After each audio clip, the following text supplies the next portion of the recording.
All right, well, hello everybody. Thank you for your patience. I'm Richard Kravitz. I'm director here at UC Center Sacramento.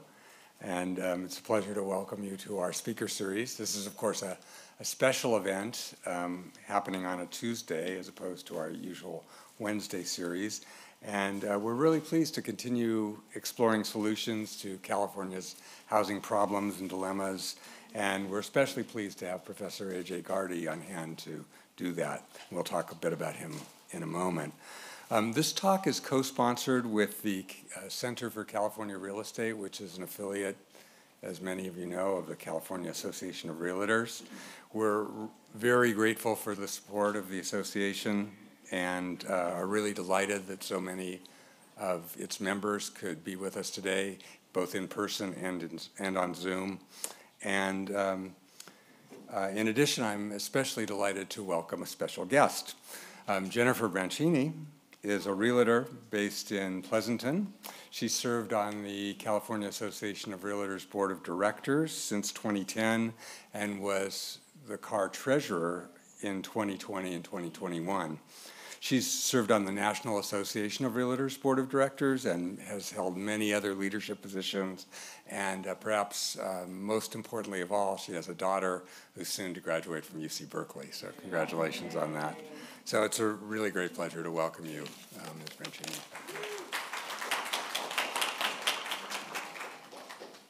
Thank you, Richard. Thanks so much for having us here. Certainly on behalf of the Center for California Real Estate, it's really our pleasure to partner with the UC Center for these informative events. Our center is an institute of the California Association of Realtors, and its mission is to engage in thought leadership activities on the most critical issues facing our state, including, but also beyond real estate. We work on generating research and distributing data-driven information, not only to our 217,000 members statewide, but also to stakeholders in the legislature, to other members of the public, to all of you, and any other stakeholders that are out there. We cover certainly a wide range of issue areas, from affordable housing to homelessness, environmental concerns, and so much more. We're in our third year collaborating with the UC Center because we strongly believe in supporting factual information on these key subjects. And we know the caliber of such information is superb coming from our prestigious state university system.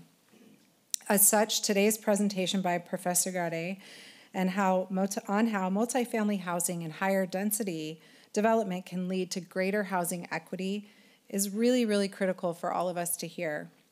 Let's face it, California for sure needs more housing. And regardless of your political affiliation, profession, place of residence, it's in every Californian's best interest to ensure that everyone has a safe and healthy place to live. If you're interested in seeing what kinds of information our center offers, please visit the website at ccre.us and check out our website. With that, I would like to say how pleased we are to partner again with the UC Center, and I look forward to hearing Professor Gardy's presentation. Thank you.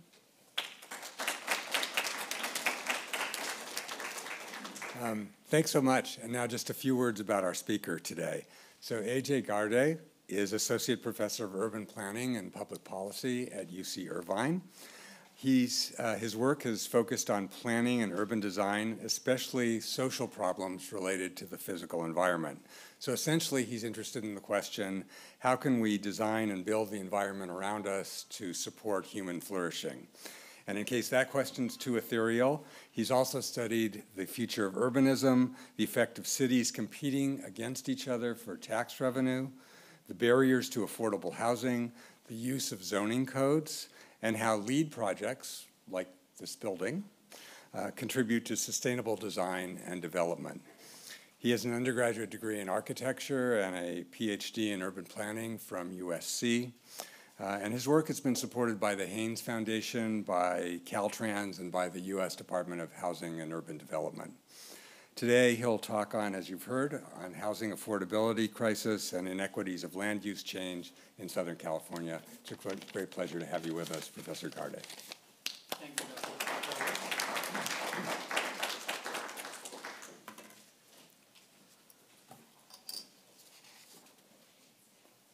I'm going to start with some acknowledgements in the next slide.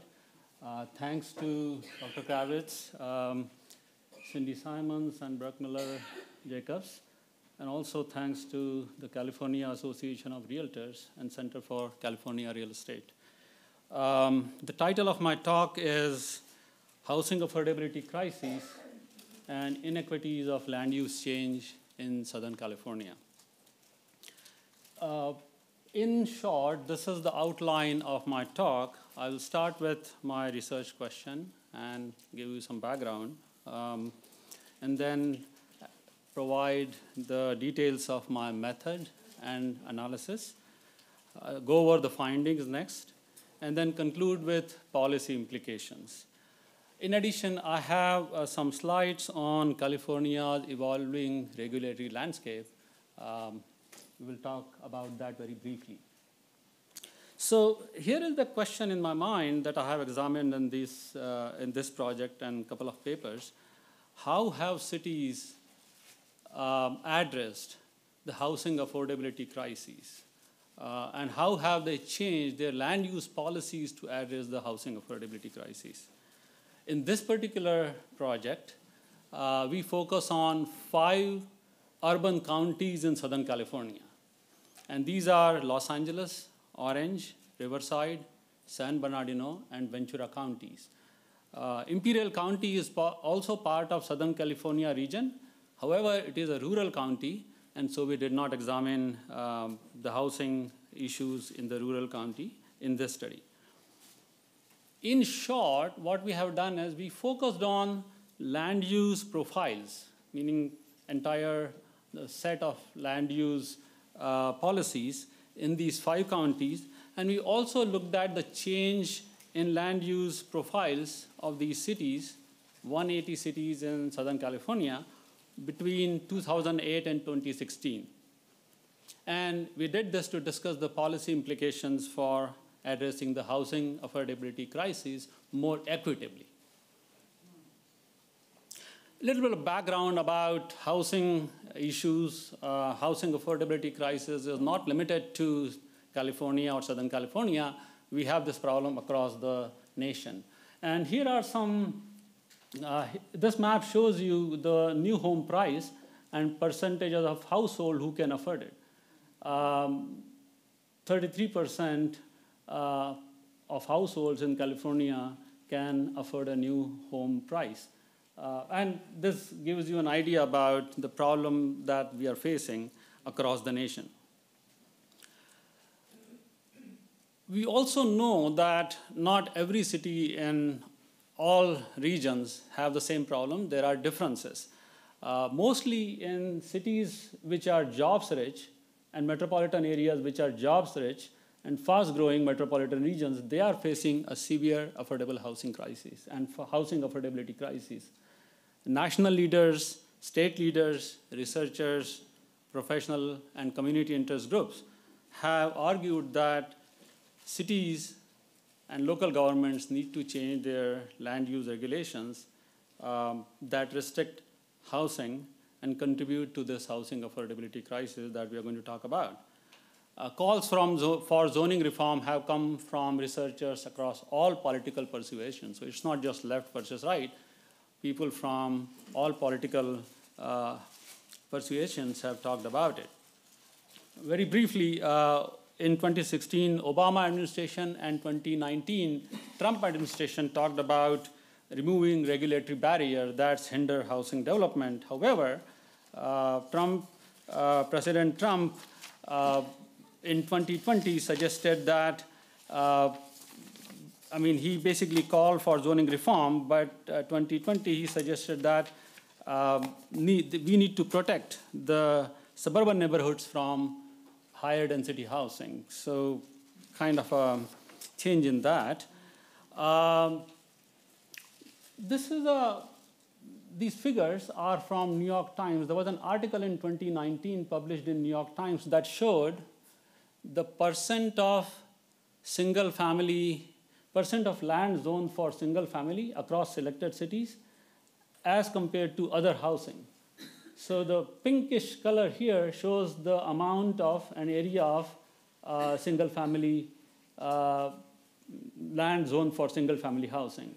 And you can see New York has only 15%. As compared to that, San Jose is 94% of the land is dedicated to single family housing, a wide range there. The figures here are not to scale. Los Angeles is really big compared to many of these cities. So we have to keep that in mind when we are talking about these cities across the nation. So with that, I want to get back to this issue of housing affordability crisis in California, in Southern California. Researchers have for a long time talked about changing land use policies to facilitate multifamily and higher density housing, because we cannot address that. We cannot just continue to develop housing as single family residences only. However, in metropolitan regions, local governments compete with each other, and they have land uses, they make land use decisions that are likely to generate revenues, tax revenues. This is also known as fiscalization of land use. And as early as 1950s, Charles Thibault, a public choice theorist, argued that he's known for this phrase, people will vote with their feet. So people vote with their feet and move to jurisdictions, cities and counties, where they have their preferred public goods. Public goods could include services and amenities like public schools, public parks, or police protection, etc. And so on one hand, you have these land use policies, land use regulations, certain kinds of land uses adopted by cities. On the other hand, people voting with their feet and moving to these jurisdictions. And as a result, taken together, what you have is inequities across the region. And we will see some of that in this talk. So, and when people vote with their feet and move to their jurisdictions that they have preferences for, this is also known as Thibault sorting. So in this context, we examine the affordable housing or housing affordability crisis. These are just couple of slides that I'm going to show you about California, that in California, homeowners as well as renters are cost burden. These three bars tell you that renters as well as homeowners have high housing costs. They are cost burden in terms of housing. And the housing cost burden is even severe for low-income households in California. This is across California, not just Southern California. In Southern California, things are even worse. And these three areas, they are not exactly regions, but they are areas in the Southern California region, including Los Angeles and South Coast, Inland Empire, and Central Coast has Ventura County. There we have high costs of housing. So it gives you a background about what is going on in California and Southern California. In California, there is something called RHNA, and many of you may be already familiar with it, but this is Regional Housing Needs Assessment. California state law requires that cities address their regional housing needs by adopting land use policy. And the way it goes is very simple. The state of California gives MPOs, which is Metropolitan Planning Organizations, such as CAG, certain numbers. That, okay, you need to accommodate over the next 8 years that much more housing units for different income groups. So low income, very low income, and high income groups as well.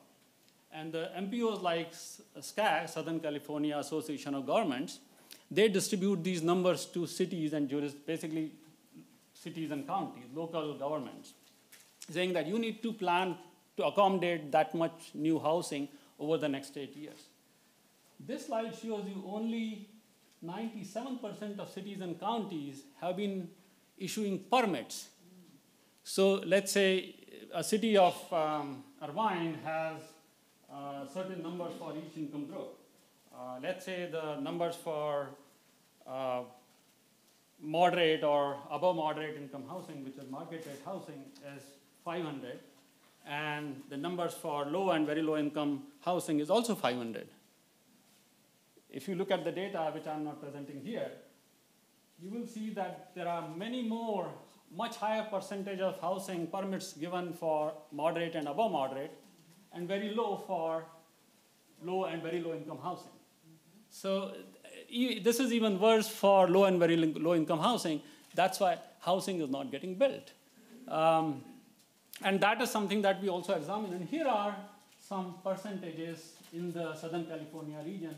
Keep in mind that I'm only focusing on 5 counties, which is Los Angeles, Riverside, San Bernardino, Ventura, and Orange County. Sorry to interrupt. I'm going to give this to you so our Zoom attendees can hear you. All right. So this is for all types of housing in Southern California. And this is what is known as the housing shortfall. Let's say the numbers that were given to City of Irvine is 1,000, and they only issue permits for 7,000 units. That means we have a shortfall of 700 housing units in terms of. So this is called RHNA shortfall in this slide. This is for all types of housing. Wait till you see low-income housing. Wow. And so even fewer housing permits are being issued for low and very low-income housing. And this is based on the last cycle, 5th cycle of RHNA. Data is from July 2020. I also wanted to share, just give you an idea, you may already know this, but in Los Angeles, this is for recent sale prices in 3 Southern California cities, LA, Santa Ana, and Moreno Valley. And there is this phrase that some researchers use, drive till you qualify. You keep driving until you reach a point, you find a location where you actually qualify for housing. These are just some examples. Sale prices are actually quite high in some cities like Beverly Hills and other places, of course. Just to give you an idea. Okay. So coming back to Southern California, we all know that Southern California region has a shortage for all types of housing and severe shortage for affordable housing. And that land uses that accommodate multi-family housing is needed, critically needed to address the affordable housing crisis in the Southern California region. This slide just shows you the location of cities in the region, in the 5-county region. Shapes which are colored are cities. Keep in mind, we did not focus on the counties.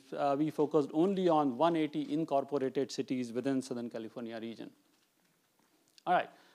Coming back to the research question, we examined how have these cities in the 5-county Southern California region changed their land use policies to address the affordable or housing affordability crisis. Have they changed their land use policies to specially address the need for low-income housing, which you cannot address unless you have multi-family housing? Right? You cannot accommodate low-income households on single-family housing. This is a journal article that we published in a journal, in a planning journal titled Journal of the American Planning Association, and the title of the paper is Housing Affordability Crises and Inequities of Land Use Change in Southern California. I will present some findings from there. My co-author is a PhD, now doctoral candidate in the same department, Urban Planning and Public Policy. And I want to talk a little bit about the method that we use to present our findings. In short, we use 2 methods simultaneously. The first method was cluster analysis. And it's a method where, and we relied on land use policies. So land use policies of all 180 cities, we use cluster analysis to present findings, which I will share with you in a minute. And then we clustered cities by their land use policies. Are there certain types of cities based on land use policies only? And then we looked at their socioeconomic characteristics within each cluster, which is fascinating. We also did a one-way ANOVA variance analysis to make sure that our analysis is valid, and there are indeed statistically significant differences across these clusters.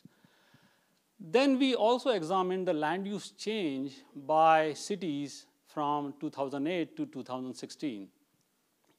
And what we wanted to find out was whether cities have permitted or cities have changed their land use, which is for multifamily housing, and whether it has increased, the land use for multifamily housing has increased from 2008 to 2016.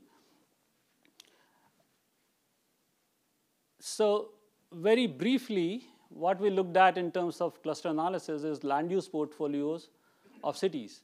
So percent of each major land use type, like single family, multifamily, industrial, commercial, et cetera, et cetera. We also looked at the socio-economic characteristics of each city, RENA allocations, as you will see in the table.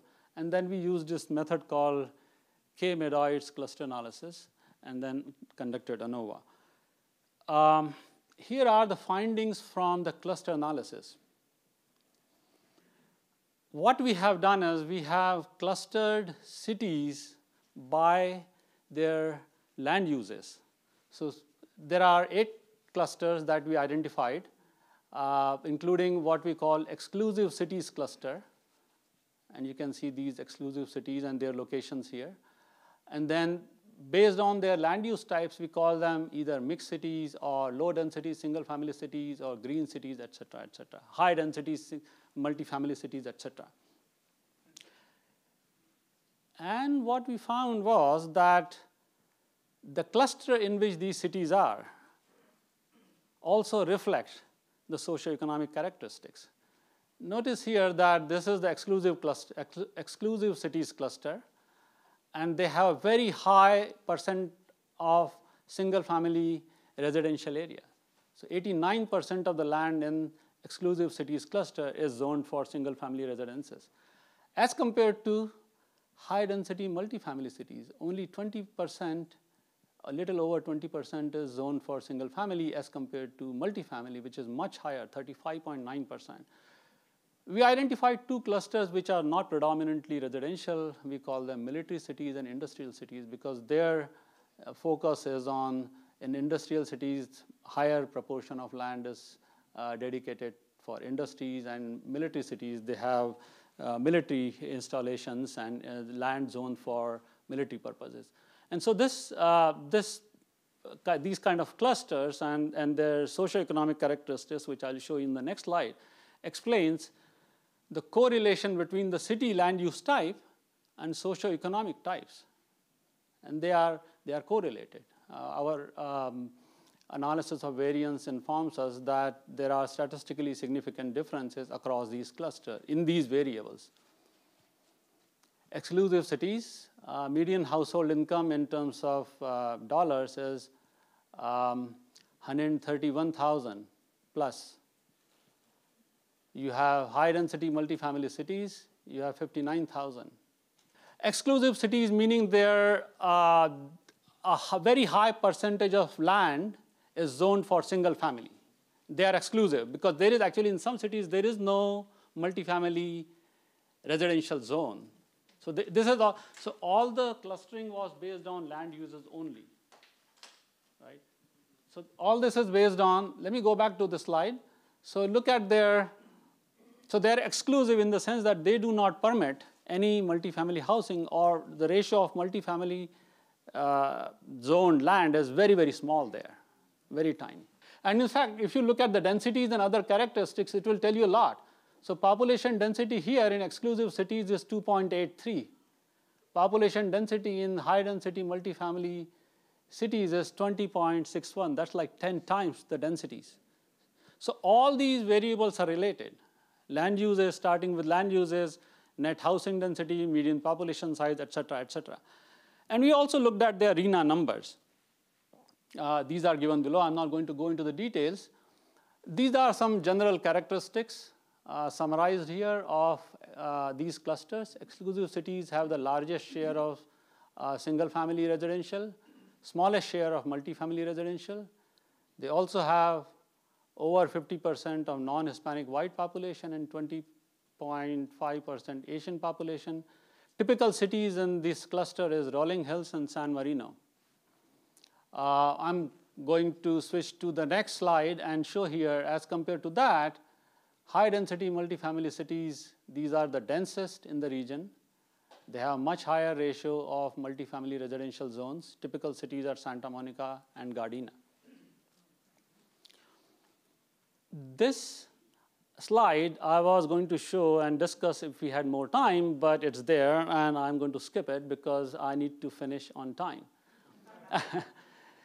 The second analysis we did is we looked at the change in the residential zoning only, so single family and all other types of residential zoning from 2008 to 2016.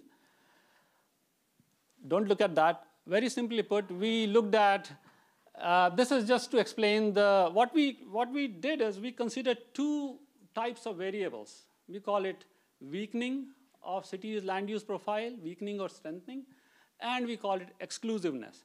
Some cities only have single family, there is nothing else there. So how do you, it's not going to change. So we call it exclusive zoning. And this will explain you a lot of what is going on in these cities. So there are these cities with exclusive and weakened land use portfolios. Exclusive meaning that cities have more than 70% of their residential land zoned for single family.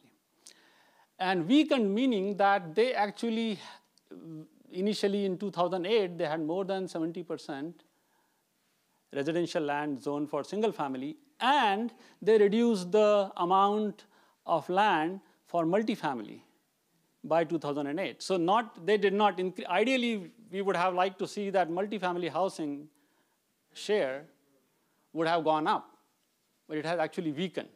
So these cities actually they are exclusive cities, and they weakened their land use portfolio over the 8 years.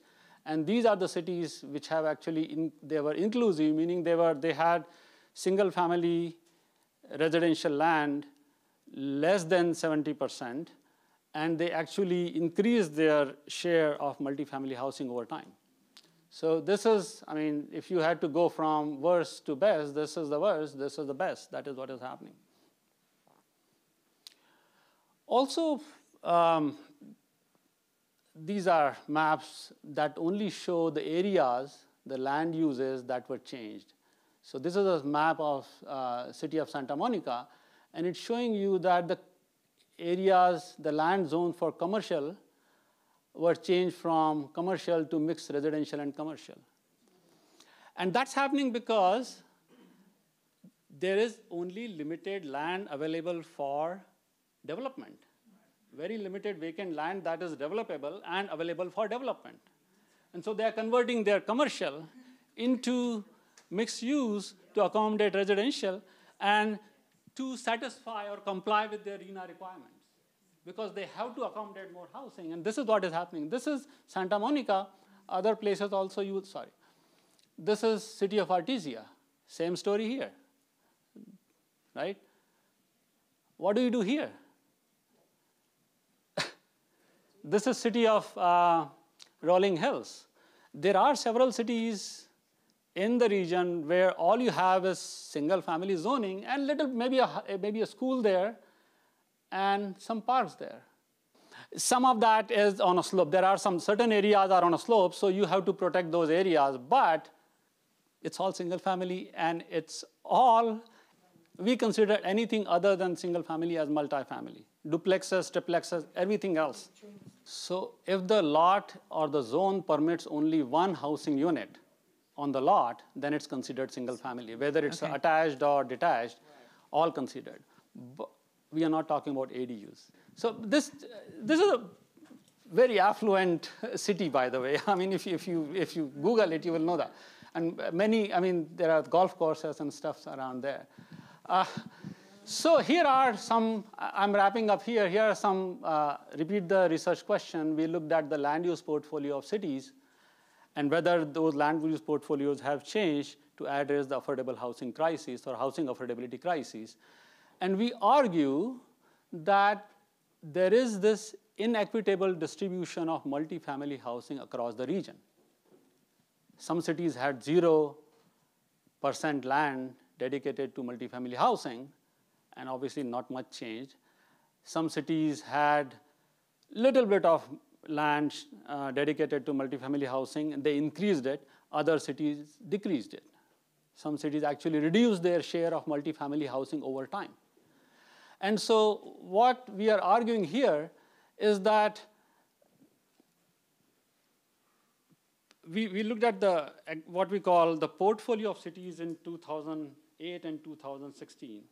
And so there are these pre-established patterns of land uses that have persisted in some cases and have become even worse.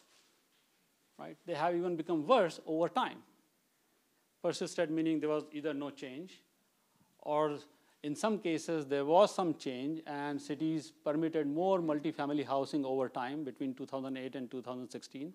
And in some cases, cities reduced their share of multifamily housing over time.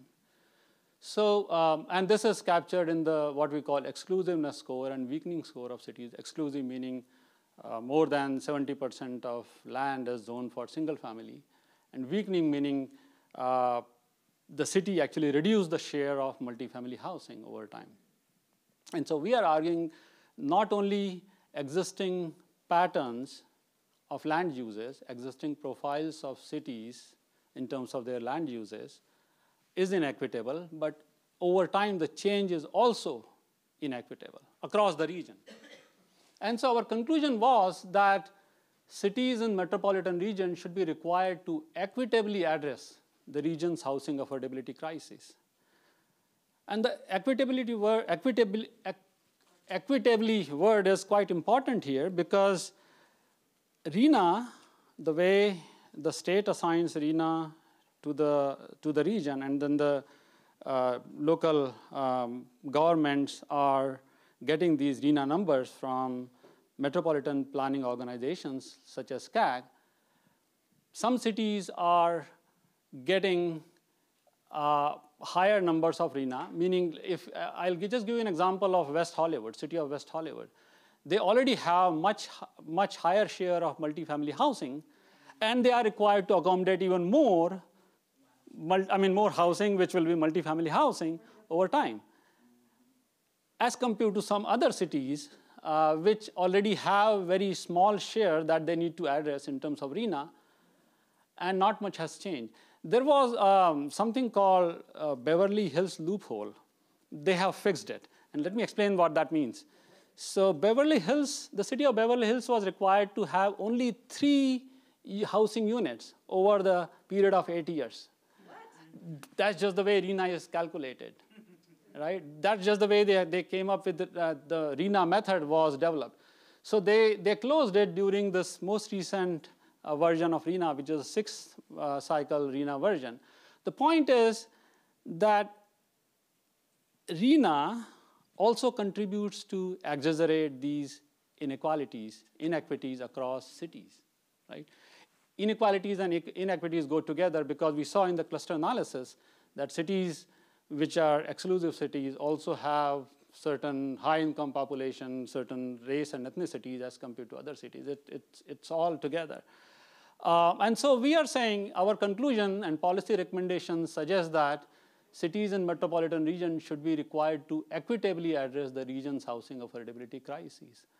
And we argue that state government in California should include what is known as what we call land use equity issues.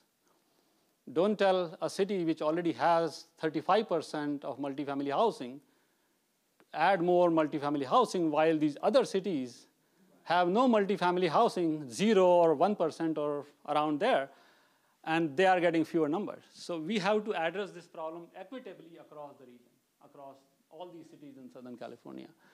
And so other metropolitan regions in California could also benefit from our findings, and they can use the same method to equitably address the housing affordability crisis in the region.